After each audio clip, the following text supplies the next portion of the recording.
बिस्मिल्लाहिर्रहमानिर्रहीम। अस्सलाम वालेकुम दोस्तों, कैसे हैं आप सब लोग। उम्मीद है खैरियत से होंगे। जी दोस्तों, आप लोग देख रहे हैं मेरा यूट्यूब चैनल जवाब दो विद नईम अहमद। दोस्तों, आप लोगों को मालूम ही होगा कि कराची के हालात जो हैं वो दिन ब दिन बिगड़ते चले जा रहे हैं। परसों रात को जो कोरंगी में वाकया पेश आया जिसमें दो बाप बेटे शहीद हुए, उसके बाद कल एक वाकया पेश आया। अब इन दो वाकयात के बाद जो अवाम के अंदर एक शदीद गम और गुस्सा है वो मैं बयान नहीं कर सकता। कोरंगी में जो वाकया पेश आता है, एक बुक स्टॉल के ऊपर डकैती पड़ती है और इस डकैती के दौरान थोड़ी सी मजामत पर जो मालिक थे बुक स्टॉल के, मोहम्मद हुसैन साहब, उन्होंने थोड़ी सी मजामत की और डाकुओं ने थोड़ी भी मजामत बर्दाश्त नहीं की, हमेशा की तरह फायर खोल दिया। और फायरिंग के नतीजे में जो दुकान के मालिक थे मोहम्मद हुसैन साहब, उनके सर पे गोली लगी। उसके बाद जो उन कातिलों ने हुसैन जसानी साहब के जो साहबजादे हैं असद जसानी साहब, उनको भी गोली मारी और दोनों बाप बेटों को उनकी दुकान के अंदर कत्ल कर दिया। आप यकीन करें, जिस तरीके की फुटेजेस वायरल हैं वो मैं बयान नहीं कर सकता।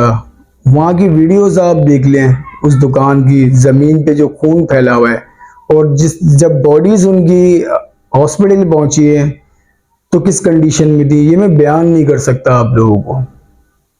अब ये इतना बड़ा सदमा जो बर्दाश्त करना बहुत मुश्किल होता है।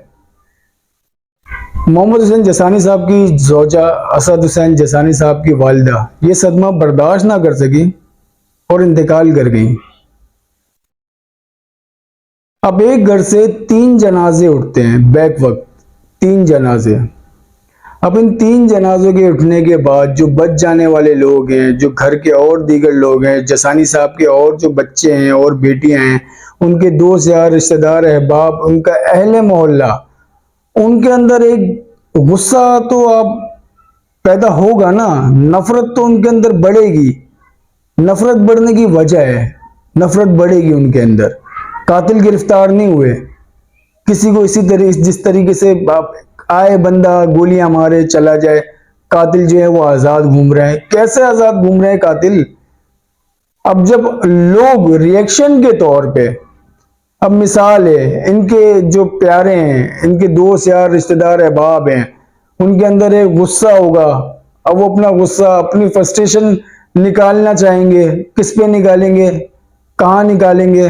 इदारों के खिलाफ तो नहीं बोल सकते, पुलिस के खिलाफ तो नहीं बोल सकते, किसी सियासतदान के खिलाफ तो नहीं बोल सकते, किसी के हक में तो बोल सकते हैं।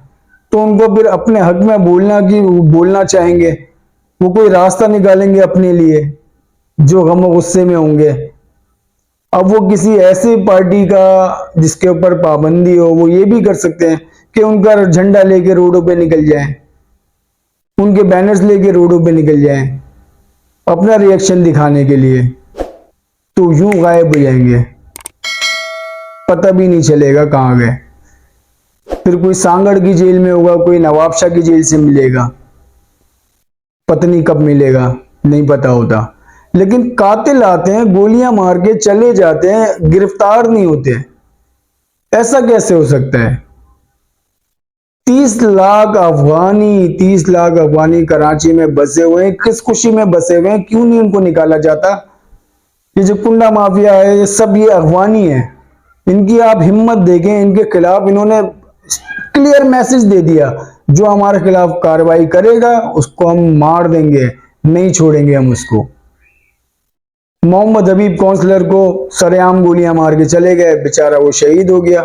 सिर्फ अपनी आवाम की भलाई के लिए निकला था कि जो बिजली के मामलात हैं, बिजली की चोरी हो रही है, ओवर बिलिंग इस वजह से हो रही है कि बिजली की चोरी हो रही है, तो वो अपनी आवाम को रिलीफ देने के लिए बिजली की चोरी के खिलाफ निकला, मार दिया उनको इन्हीं दरिंदों ने।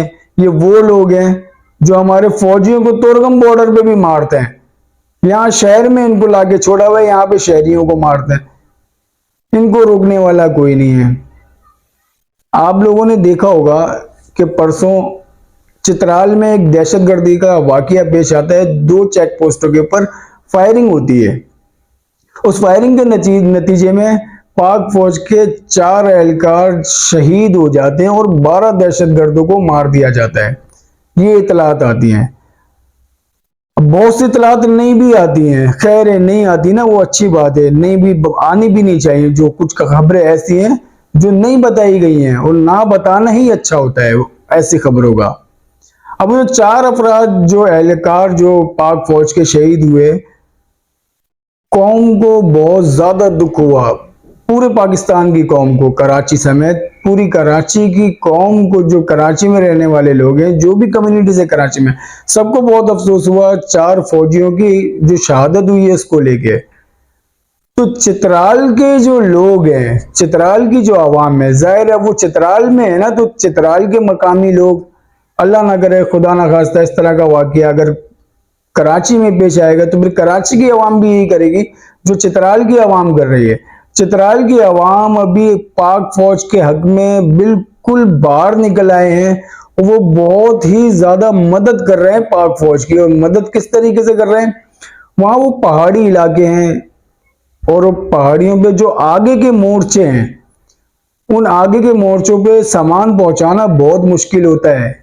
हम जो शहरी लोग हैं, हम लोग वहां तक नहीं जा सकते। जो चित्राल के मकामी लोग हैं वो भारी भारी सामान, जिसमें खाने पीने की अशिया भी हैं और कहा जा रहा है असला भी है, वो आर्मी की मदद के लिए अपने कंधों पे उठा के उन अगले मोर्चों तक ले जा रहे हैं और आर्मी की मदद कर रहे हैं। और वो नौजवान कह रहे हैं कि हम पाक फौज के साथ हमेशा की तरह आज भी खड़े हुए हैं और हमेशा खड़े रहेंगे। और ये चित्राल की आवाम नहीं, पूरे पाकिस्तान की आवाम, कराची समेत पूरे पाकिस्तान की आवाम जो है वो पाक फौज के साथ हमेशा की तरह आज भी खड़ी है। कराची वाले अलग नहीं है, कराची वाले भी साथ खड़े हुए हैं और हमेशा खड़े रहते हैं।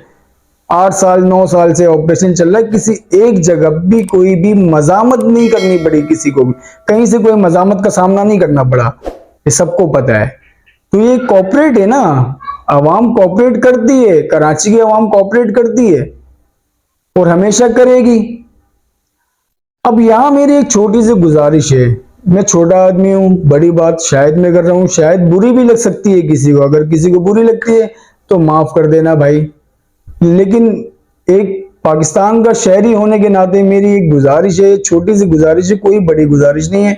और गुजारिश मेरी है ये जी, हमारे डीजी आईएसआई नदीम अंजुम साहब, डीजी आईएसपीआर अहमद शरीफ साहब और पाक फौज के army chief general Asim Munir साहब से मैं छोटी सी, बिल्कुल एक अदना सा मैं आदमी हूं, एक छोटी सी मैं आपसे एक गुजारिश कर रहा हूं। छोटी सी मेरी आप लोगों से एक गुजारिश है।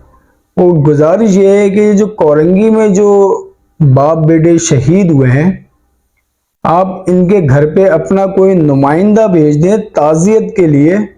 वो वहां जाके अपना, भले आप वो नुमाइंदा कोई भी हो, आपके डीजी रेंजर्स हो सकते हैं, आपके कोर कमांडर कराची हो सकते हैं, या आप जिसको बेहतर समझें, आप अपना कोई नुमाइंदा वहां भेजें, उनके घर पे जाके उनको ताजियत करें और उनको यकीन दहानी कराएं कि आपके बाप का कातिल, आपके भाई का कातिल किसी भी हाल में बचेगा नहीं। हम गिरफ्तार करके उसको आपके सामने लेकर आएंगे और जिस तरीके से उसने आपके बाप को, आपके भाई को, आपके काउंसलर को गोलियां मारी हैं, शहीद किया है, उसी तरीके से उससे भी ज्यादा गंदी मौत हम उनके कातिलों को आपके सामने देंगे। आप आगे यकीन दहानी कराएं ताकि उनके अंदर जो एक गम और गुस्सा है ना, उसको थोड़ा कम किया जा सके।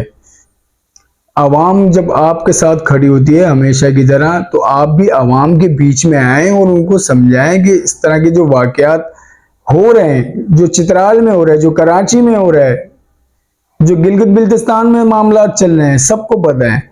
तो आप आवाम को समझाएं, अपना कोई नुमाइंदा भेजें। ये छोटा वाकया नहीं है, एक बाप के और एक बेटा एक ही घर से जनाजे उठते हैं, जिसका सदमा बर्दाश्त नहीं होता, मां से उसका भी इंतकाल हो जाता है। ये कोई छोटा वाकया नहीं है, बहुत बड़ा वाकया है।